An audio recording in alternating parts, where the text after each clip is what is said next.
आज मैं आपको स्टेनो का जो स्किल टेस्ट होता है उसकी जानकारी देने जा रही हूँ, जिससे कि आपको वहाँ पर कोई भी गलती नहीं हो और आपको सब बातें पहले से पता हों। देखिए, स्टेनो का जब आप प्री एग्ज़ाम क्वालिफाई कर लेते हैं तो उसके बाद आपको स्किल टेस्ट के लिए बुलाया जाता है।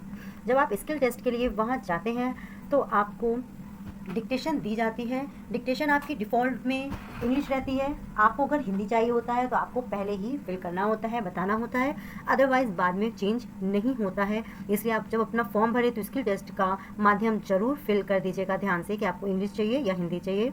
डिक्टेशन आपकी 10 मिनट की रहती है, 80 वर्ड पर मिनट के अकॉर्डिंग।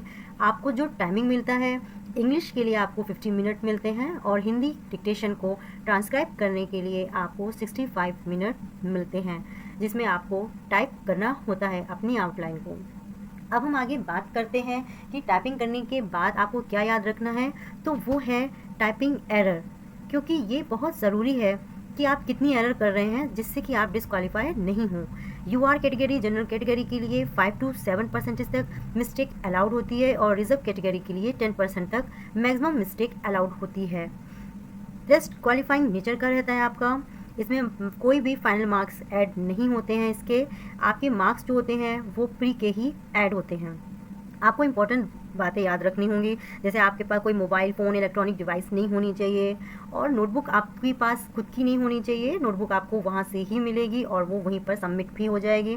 जब आप अपना मैटर ट्रांसक्राइब कर रहे होंगे तो वहाँ पर ऑटो सबमिट वाला ऑप्शन रहता है।